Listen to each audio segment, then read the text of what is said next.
से 2026-27 के आम बजट में हिमाचल प्रदेश में सांस्कृतिक धरोहर को संभालने और पर्यटन के दृष्टिकोण से किस प्रकार से हेल्प करने वाली है, आप उसके बारे में। जो है भारत सरकार का बजट स्टेट के प्रोजेक्ट स्पेसिफिक चर्चा उस बजट पे नहीं होती, लेकिन टूरिज्म की ग्रोथ को लेकर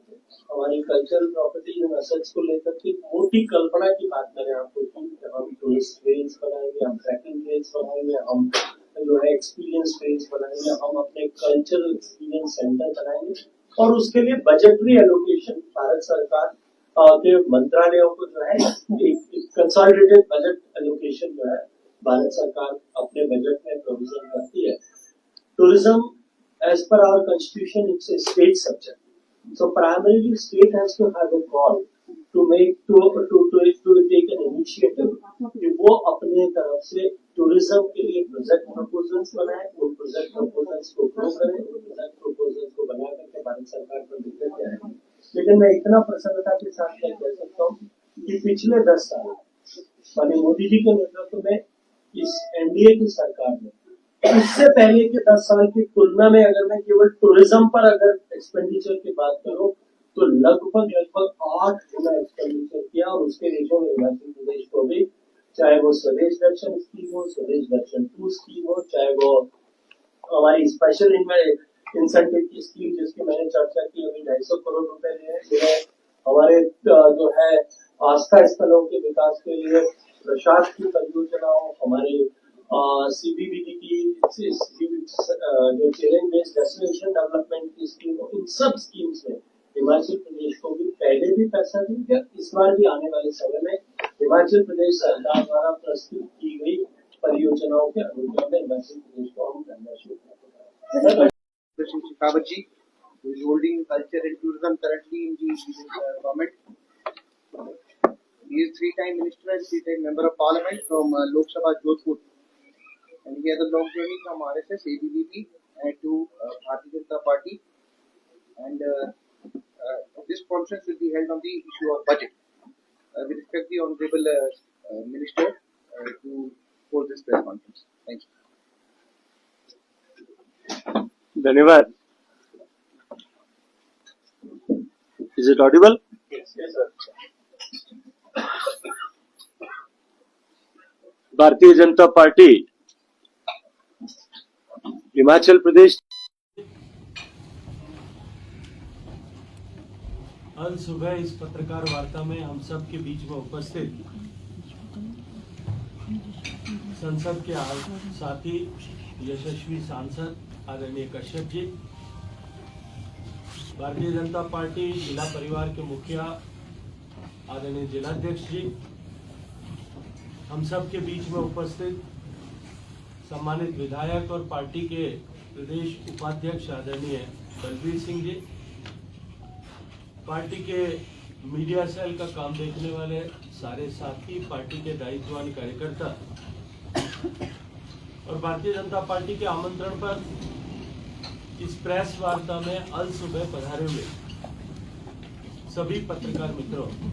मैं हृदय से आप सबका इस सहयोग के लिए धन्यवाद करते हुए आभार ज्ञापित करना चाहता हूं। मित्रों, 2014 में नरेंद्र मोदी जी के नेतृत्व में सरकार बनने के बाद से लेकर के सरकार एक स्पष्ट मार्ग पर चलते हुए एक तय लक्ष्य को प्राप्त करने की दिशा में निरंतर आगे बढ़ रही। माननीय प्रधानमंत्री जी के नेतृत्व में जो भारत 2014 से पहले घोर निराशा के अंधकार में डूबा हुआ था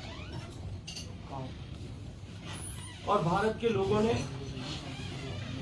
लगातार हो रहे भ्रष्टाचार, घोटालों, देश की कूटनीतिक विफलता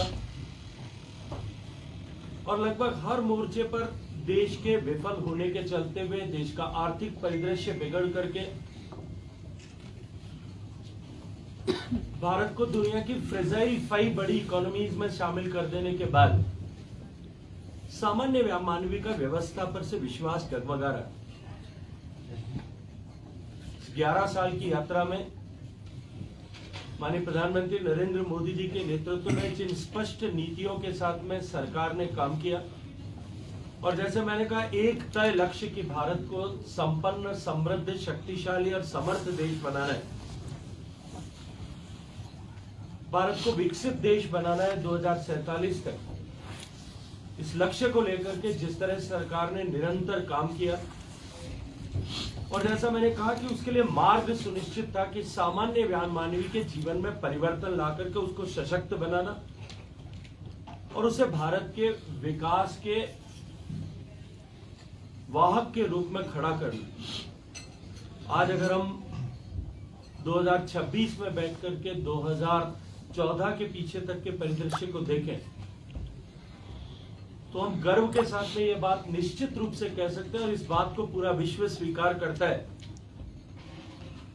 कि अविश्वास में डूबे हुए भारत को विश्वास में के साथ खड़ा करके विकसित हो सकता है।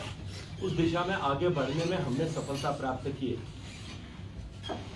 आप सबने देखा होगा, अभी माननीय वित्त मंत्री जी ने जो बजट प्रस्तुत किया,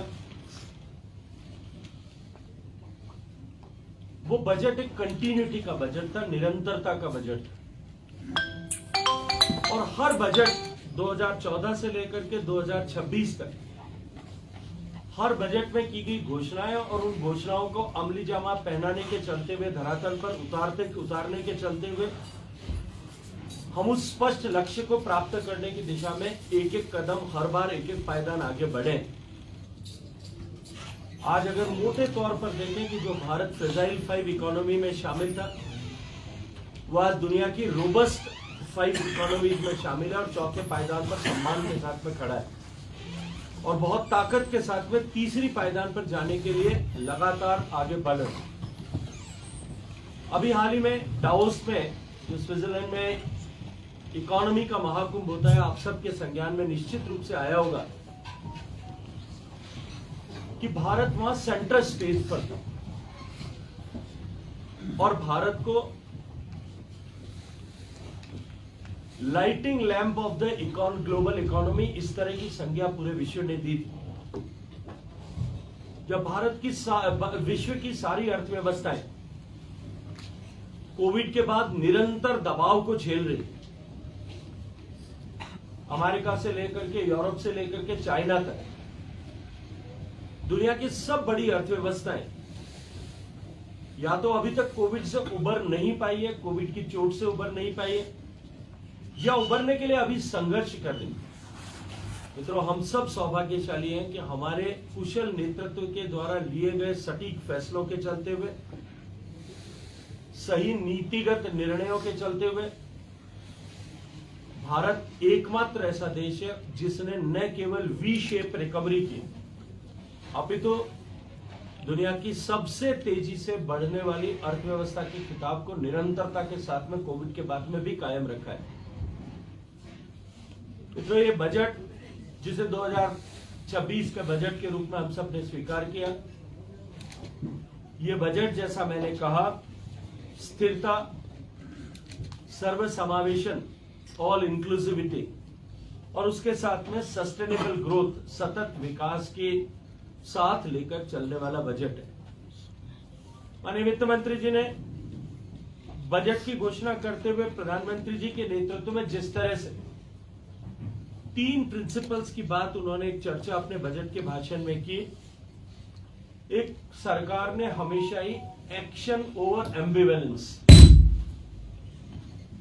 एम्बिवेलेंस का अभिप्रेत होता है दुविधा कि संशय की स्थिति के बजाय हमने सटीक निर्णय और समयबद्ध निर्णय लिए। दूसरा, रिफॉर्म ओवर रिटोरिक, कि हम केवल रिटोरिक्स की बात न करें, केवल बात जो है बात ही बात न करें, अभी तो उसके अनुरूप सुधार करें। और तीसरा, पीपल ओवर पॉपुलैरिटी, कि हम चुनावों के लिए या लोक लुभावन फैसले करके मात्र राजनीतिक महत्वाकांक्षाओं की पूर्ति के बजाय देश में लोगों की शक्ति को बढ़ाने के लिए काम करें, इन प्रिंसिपल्स पर आधारित है। तो हम सब जानते हैं और हम सब ने देखा होगा कि सरकार ने, शायद पहली बार ऐसा हुआ होगा कि बजट घोषणाओं में 3 विषयों को अपने कर्तव्य के रूप में स्वीकार किया। पहला था कि हम आर्थिक वृद्धि की दर जो तेज, जैसा मैंने कहा कि विश्व में सबसे तेजी से बढ़ती हुई अर्थव्यवस्था भारत है, इस गति को हम निरंतर बनाए रखें और इसको साथ साथ में इस मुकाम पर सस्टेनेबल भी बना करके रखें। दूसरा, जिसे कर्तव्य के रूप में स्वीकार किया कि हम नागरिकों की आकांक्षाओं की पूर्ति और उनकी कैपेसिटी बिल्डिंग के लिए काम करें, यह सरकार का कर्तव्य। हम सब ने देखा है कि जिस तरह से सरकार ने पिछले वर्षों में फैसले लिए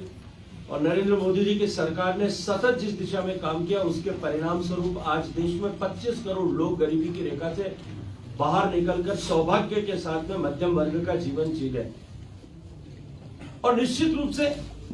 एक युवा देश होने के नाते और साथ साथ में एक एस्पायरिंग नेशन होने के नाते नए नए लोग जो करोड़ों की संख्या में मध्यम वर्ग में प्रवेश किए हैं, उनकी आकांक्षाओं की आपूर्ति करना देश की सरकार का कर्तव्य है। इस रूप में सरकार ने इसे स्वीकार किया है। और तीसरा कर्तव्य, सबका साथ, सबका विकास और साथ साथ में हम संतुलित विकास के लिए काम करें। ऑल इंक्लूसिव और सस्टेनेबल ग्रोथ के लिए हम काम करें। इसको हम सबको साथ लेकर के, सब राज्यों को साथ लेकर के, सब क्षेत्रों को साथ लेकर के, और ऐसा इसलिए कि पहले हम सब ने देखा था माननीय मोदी जी के सरकार में आने से पहले देश के बहुत बड़ा भूभाग जो है वो अपने आप को अलग थलग महसूस करता था। हमारा नॉर्थ ईस्टर्न रीजन, हमारा हिमालयन क्षेत्र, ये अपने आप को अलग थलग महसूस करते थे, विकास की दौड़ में कहीं पिछड़े हुए थे। हर प्रदेश में भी अगर देखा जाए तो कुछ जिले ऐसे होते थे जो विकास की दौड़ में कहीं पीछे छूट जाते थे, उनकी भौगोलिक परिस्थितियों के चलते हुए, भौगोलिक स्थितियों के चलते हुए, अपॉर्चुनिटीज का लेवल प्लेइंग फील्ड न होने के कारण से चलते हुए वो पीछे छूट जाते थे। उन सब को हम साथ लेकर के काम करें, आगे बढ़ाएं। इसको लेकर के माननीय प्रधानमंत्री जी ने नीतिगत निर्णय लेते हुए ऐसे आकांक्षी जिलों के लिए, एस्पायरिंग डिस्ट्रिक्ट्स के लिए 100 डिस्ट्रिक्ट को आइडेंटिफाई करके एक स्पेशल प्रोग्राम और ड्राइव लिया। आज उसका परिणाम हम सब देख रहे हैं कि संतुलित विकास की अवधारणा के चलते हुए वो जिले विकास की दौड़ में आज उन राज्यों के बेहतरीन जिलों से compete करते हुए हम सबको दिखाई दे रहे हैं। और हम सब के लिए प्रसन्नता का विषय है कि इस मॉडल को ग्लोबली एक केस स्टडी के रूप में पूरे विश्व के अन्य देशों ने भी स्वीकार किया है। अगर मैं बजट के मोटे फंडामेंटल्स पर बात करूं तो सरकार ने एक बार फिर 7 फंडामेंटल्स की चर्चा इस बजट के माध्यम से की, जिसमें पहला, जिस तरह की ग्लोबल परिस्थितियां बनी हैं, उन परिस्थितियों के चलते हुए भारत के पास में जो अपॉर्चुनिटीज मैन्युफैक्चरिंग में है, हम मैन्युफैक्चरिंग सेक्टर को स्ट्रेंथन करने के लिए स्ट्रेटेजिक शिफ्ट लेकर के काम करें। दूसरा,